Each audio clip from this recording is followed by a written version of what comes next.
Pardon me? Say your name one more time, please. Alex Lauterbach. Okay. And what were you doing before you joined the military? Before what? Before you joined the services? I was studying chemistry at UCLA. Okay. And then where were you living? I lived in Hollywood. In Hollywood. And you attended UCLA. Did you have a sweetheart? Sweetheart? Yeah. No, not that. Later on I did. Later on. Okay. All right.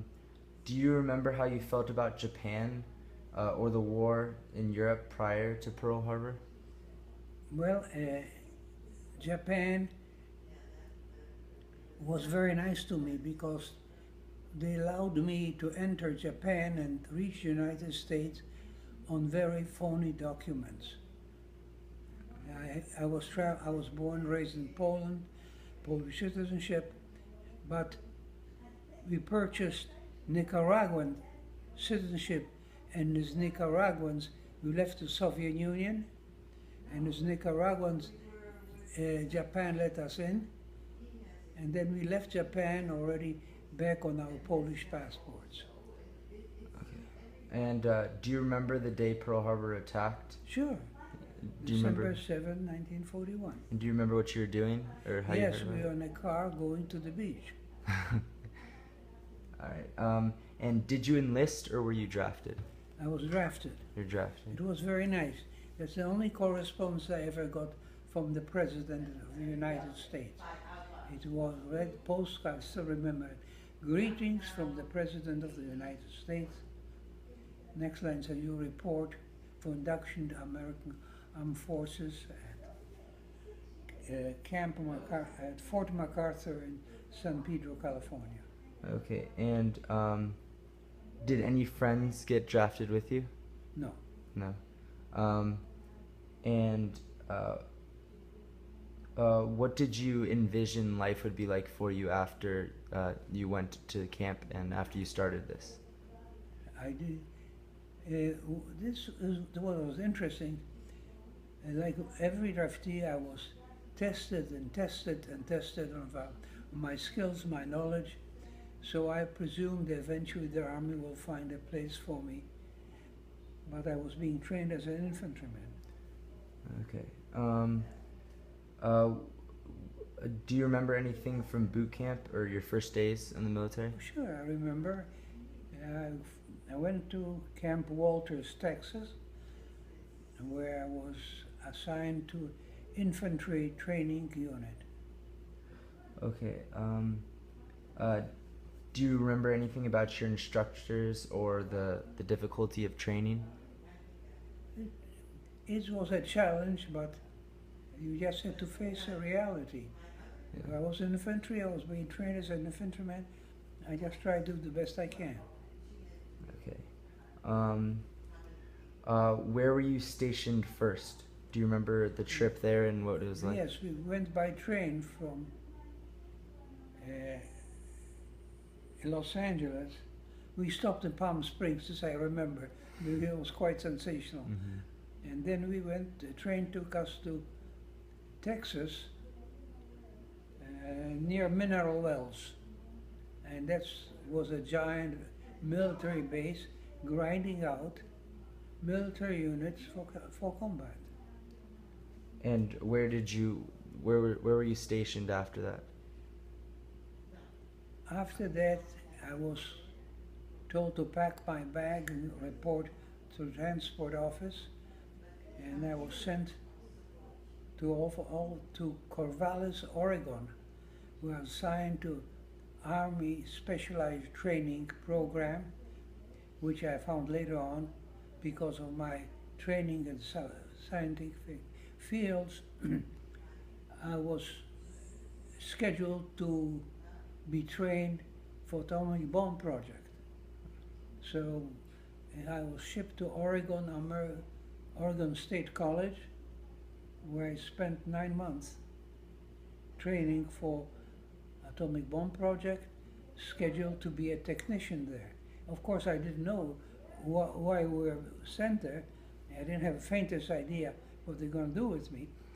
Later on, I found out that Our unit was disbanded because the Alamogordo experiment was successful and suddenly they didn't know more technicians. So a unit of about 300 or 400 soldiers was sent to army replacement depots. Army replacement depots is like Home Depot. They bring a lot of guys from all kind of units. They sort you out to find a place for you.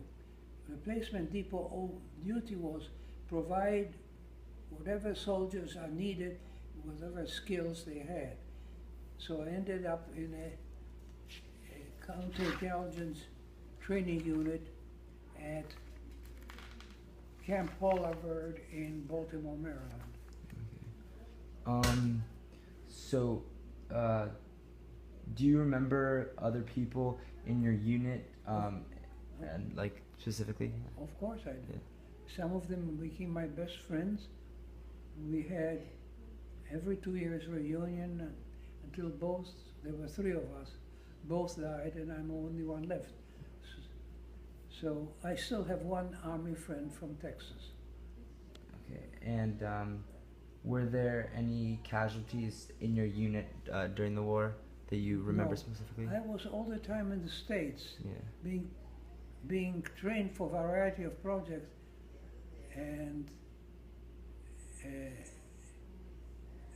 when I finished my counterintelligence training, I was sent to a Japanese language school, and with this, after a few months there, I was sent to Germany, and I didn't use any Japanese.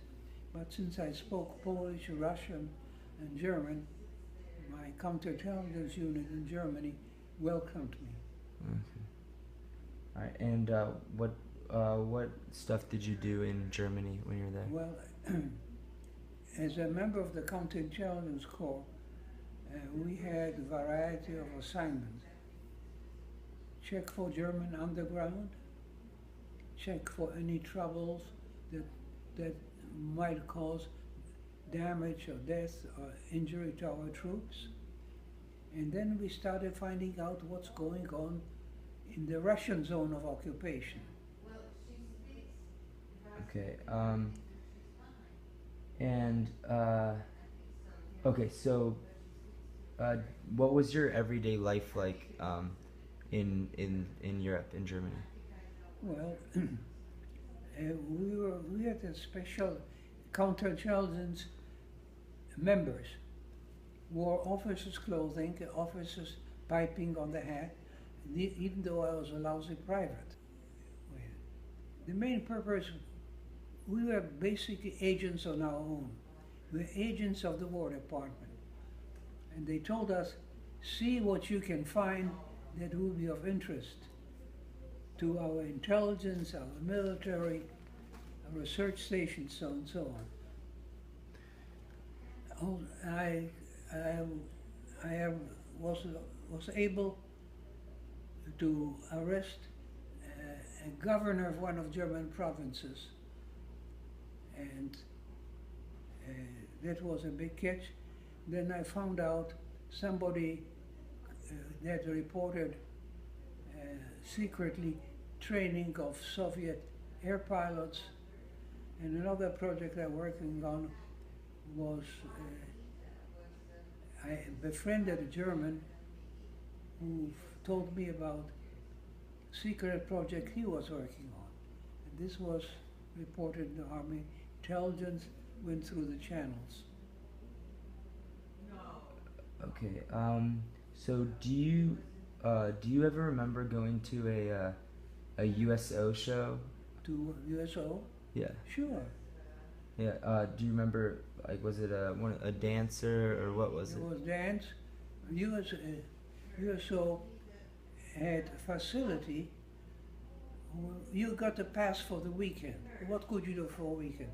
You could go have a beer with friends, you could see a movie, or you could do a USO where you could sit there, relax, read newspapers,